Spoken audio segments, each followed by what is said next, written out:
Hey guys, Mitch here with the TheAudioDabbler YouTube channel. Today I'm going to continue on in the Masterclass for Xequence, and I'm going to dive into the controller section using the keyboard. Part one of this little controller section was the drums. I went over how you can map out drums and everything. But now we are going to dive into using it as a MIDI controller. We're going to be controlling a couple apps. One thing I just discovered, and I'm having to restart the video, was some apps respond to the velocity and then some apps don't. And I haven't went through and got a complete list of apps that do, but I will show you a workaround if you want to control the velocity with the keyboard.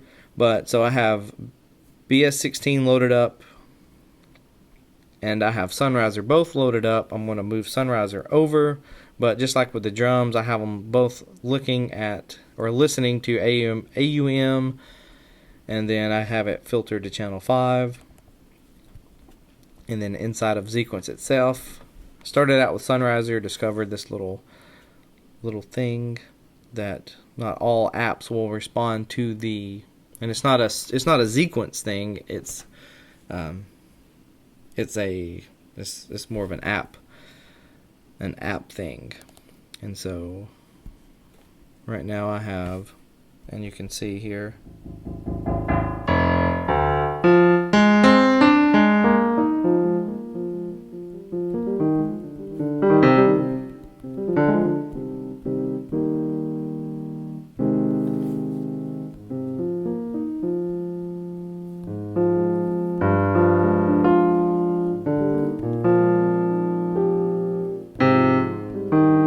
so it's real responsive as far as controlling the velocity, and so it does work. But if I throw out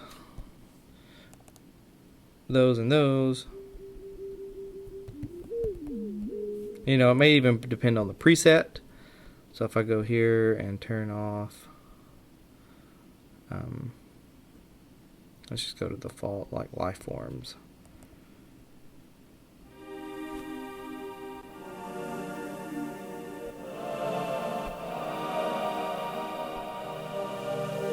So it's still, and so it's a Sunriser issue, or not necessarily a Sunriser issue, but it just doesn't respond to the velocity. So what you can do is you could easily go into the MIDI mapping, and so I went ahead and I added in resonance and release. But if you wanted to like physically play, you could add in another one. You could probably just add in volume and have it. It's going to tell you too many controllers, and then we'd go back in. We'll have to map it, and so what we need to do is click off of here and go under Sunriser, but I don't think the amp is part of Sunriser's mixer, noise, filter, LFO, phase.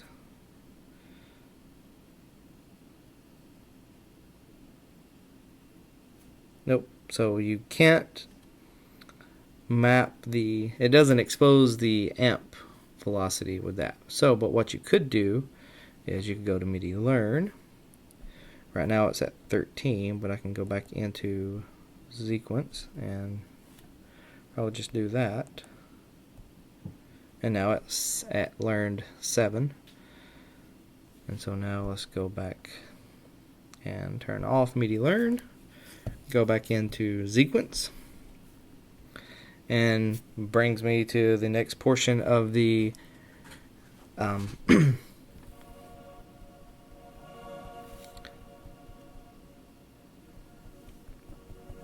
the video, which is how you can actually control what all these little buttons up here mean. So this right here is kind of just, as it says, it's got two arrows, and you move your finger up and down. So it's kind of like it's a fader. Okay. The next one down is a gate. It's kind of a square, and squares on or off, and so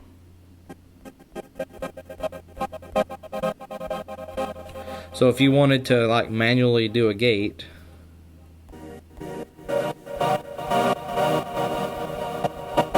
you could manually record in your own gate automation with that.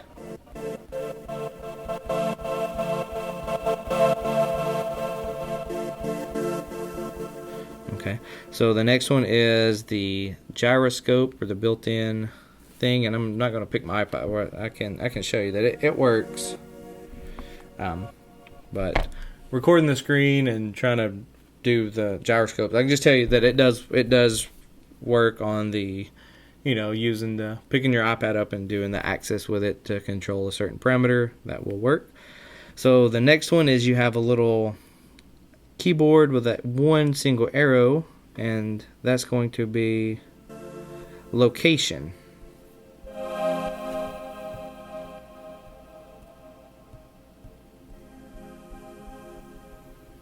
And so that kind of brings up the, similar to what the volume will do, but you're just kind of in the opposite direction. But if this was any other CC besides volume, then it would be doing the similar things. It could be going from 0 to 127, depending on the location of your fingers on the keyboard. You have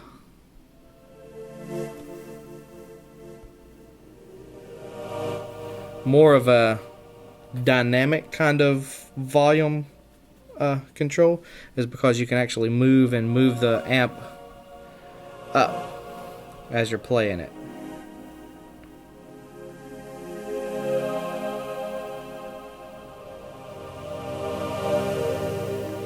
Do some nice slow swells and things like that. So that's really good. My favorite one though is this swell and kind of gate position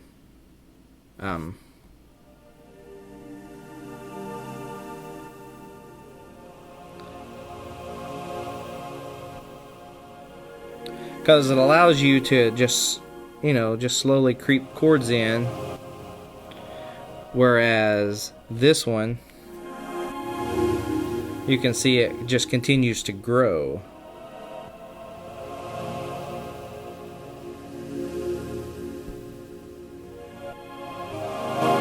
Based on, so it's not finger position relative, it's just going to be wherever this is. When you start moving up, it's going to continue. It doesn't gate back down to your finger position, where this one right here will gate to your finger position.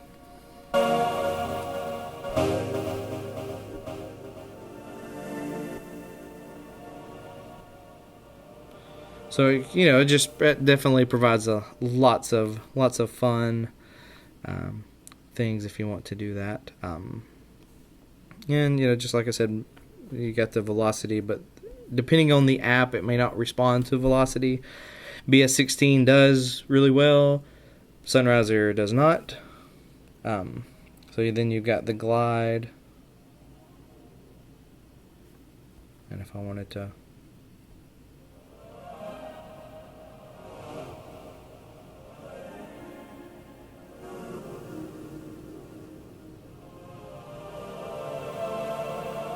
something like that. Now you can lock the keyboard so you won't move, and you can just move around how you want to based on the arrows up at the top.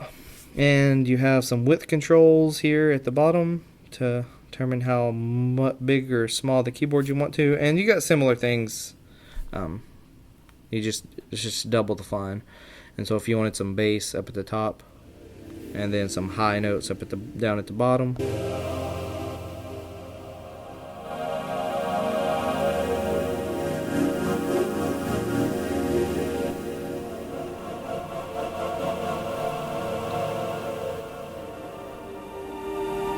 You could do that as well. And that's pretty much everything with the keyboard. I mean, you can set your scales and, I've went over all that stuff. And so we can just, the same as with the drums. We got this right here selected, and then we can hit record.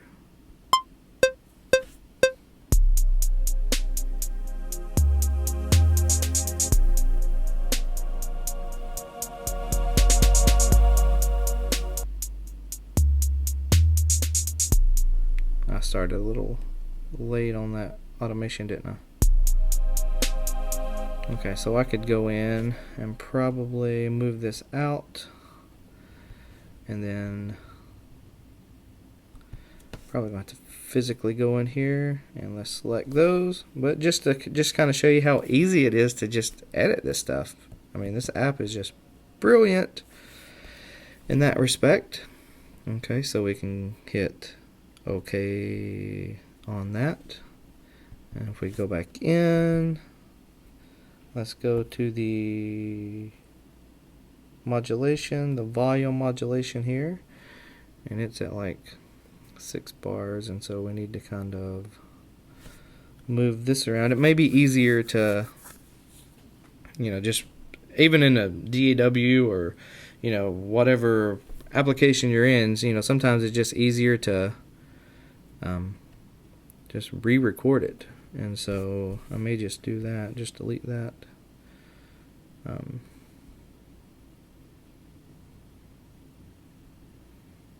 Unless I could split it. Let's see if, but I don't really want to go. Yeah, I mean, so I can easily just go here.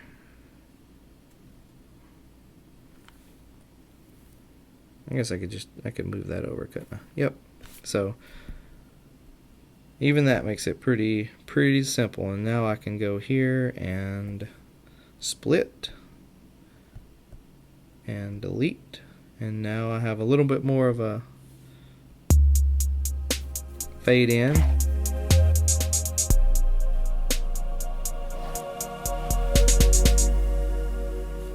And it's not looping, and so let's have it loop the selection.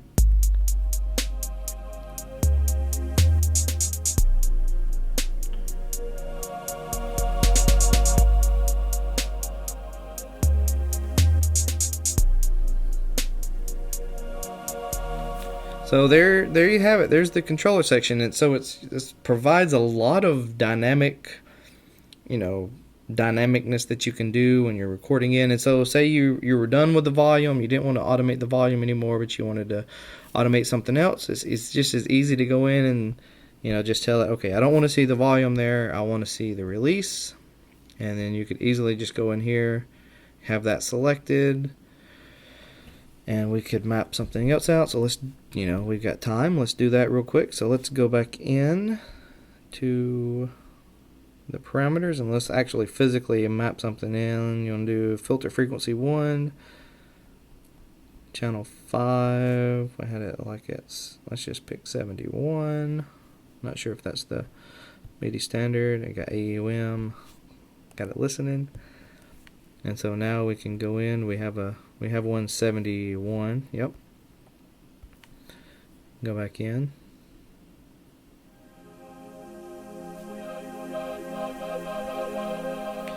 Okay, so now that I have this section, I have this next track selected, I can press play.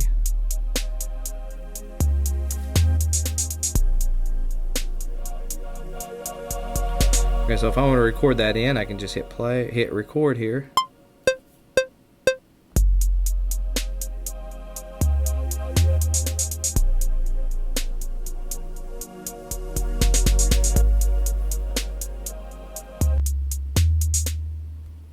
And then go back out, and you can see all the automation there for the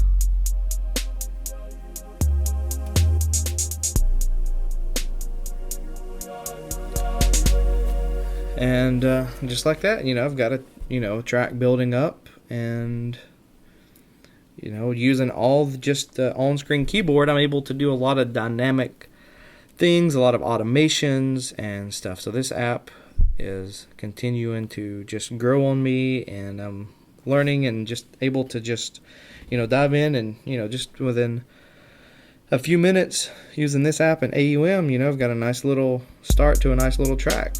So you can just continue to just build it out and build it down and add more things. And then I think in one of the next videos I'm going to go over, I still need to do MIDI files, and I need to do one on the new, let me go back into the MIDI editor here. There is the polyhymnia generator, and so you can actually generate kind of some randomness. I'm going to dive in and show you what all you can do with it.